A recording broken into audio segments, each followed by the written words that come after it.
Salut à tous, c'est Bebocho, j'espère que vous allez bien. Bon, aujourd'hui, nouvelle vidéo. J'avoue que celle-là, ça faisait longtemps que je vous l'avais promise. Ça m'a limite menacé sur Snap pour que je la sorte parce que c'est une question qui revient souvent. Et je comprends, il y en a qui trouvent ça bizarre, qui se disent, ouais, t'as réussi à trouver un club à l'étranger. Pourquoi t'es parti? Comment ça s'est passé à la fin pour toi là-bas? Eh ben, rassurez-vous, les gars, je vais tout vous expliquer. Alors déjà, petite remise en contexte rapide. Il faut savoir que j'étais absolument pas parti pour le foot à la base là-bas. Officiellement, j'y étais en tant qu'Erasmus et seulement pour un semestre. C'est une fois seulement que j'ai eu l'accord pour le séjour de l'université que j'ai commencé à contacter des clubs sur place et il y en a quelques-uns qui ont commencé à répondre, donc du coup j'étais invité à aller à la pré-saison et donc je me suis rendu plus tôt en Espagne pour essayer de trouver un club sur place. Après, le club dans lequel j'ai signé, c'est l'Universidad d'Alicante. C'est vraiment un petit club de la province d'Alicante. Et l'objectif chaque année, c'est d'abord d'assurer le maintien, puis ensuite de voir s'il y a moyen d'aller chercher plus haut au classement. Après, perso, j'ai dû tomber la bonne année là-bas parce que le maintien, on l'a assuré assez rapidement et plutôt facilement. On a fait vraiment un gros début de saison. Là-bas, au niveau des divisions et tout, c'est un peu similaire à la France. Je vous mets le petit tableau pour que vous puissiez comparer un petit peu. Il y a la Liga, la Segunda, Segunda B, Tercera, et enfin la division dans laquelle on était, la Regional Preferente.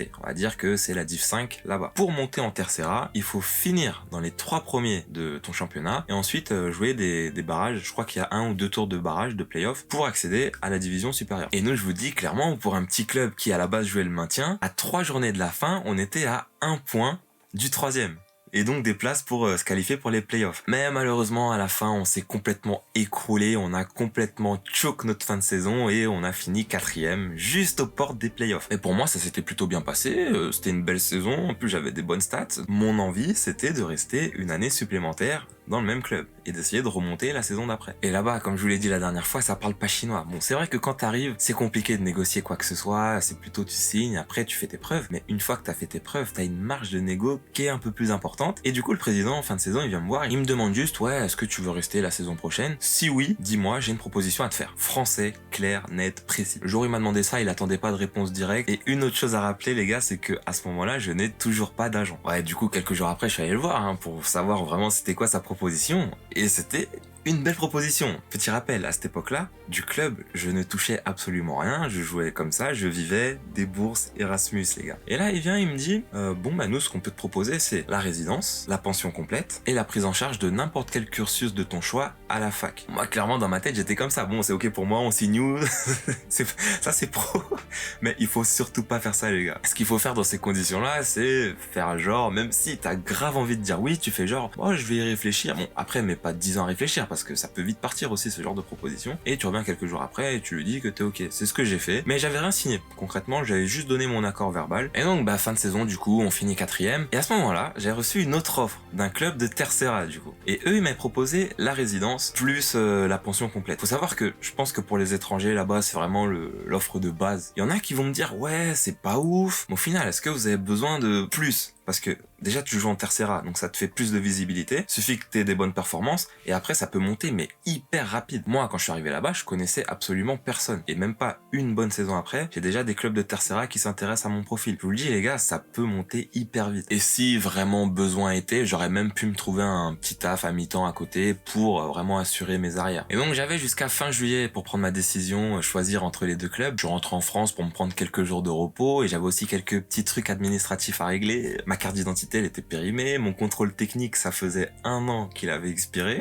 et je pouvais pas le faire en Espagne. Et là, vous devez probablement vous dire, mais il manque le mais, il manque l'élément perturbateur qui vient tuer l'histoire. Eh ben, le voici. Rappelez-vous que, à la base, j'étais là-bas en tant qu'Erasmus, en tant qu'étudiant étranger venant d'une université de France vers une université d'Espagne, qui avait pour mission de valider sa 3e année de licence là-bas. Et je vais être totalement transparent avec vous, pour moi c'est absolument pas possible, c'est pas compatible de concilier le sport et les études si par exemple la finalité avec le sport c'est de signer un contrat pro. Ou du moins avec le foot c'est pas possible. Après peut-être qu'il y a d'autres sports où ça peut se faire. Au début j'ai tenu, les 2 premières semaines j'ai tenu, j'allais au cours et tout, mais après j'étais trop fatigué parce que le foot il commence à te prendre beaucoup de temps, t'as entraînement presque tous les jours, t'as des matchs le week-end, des fois qui sont hyper loin, qui te bloquent tout le week-end, ce qui fait que tu peux moins te concentrer pour les cours, ça commence à engendrer de la fatigue et là tu tombes dans un un cercle assez vicieux où tu commences du coup à performer moins bien au foot, ça affecte ton moral, après t'es moins concentré, t'es moins motivé pour aller en cours, et ça franchement c'est hyper dangereux, ça peut vraiment vous mener à votre perte. Faites très attention si vous vous engagez dans cette voie-là les gars. Par contre la rupture elle a été nette. Au début c'était le directeur du club qui me faisait des mots et des billets pour mes retards et mes absences, et après même pas 2-3 semaines, je lui demandais même plus de mots, c'est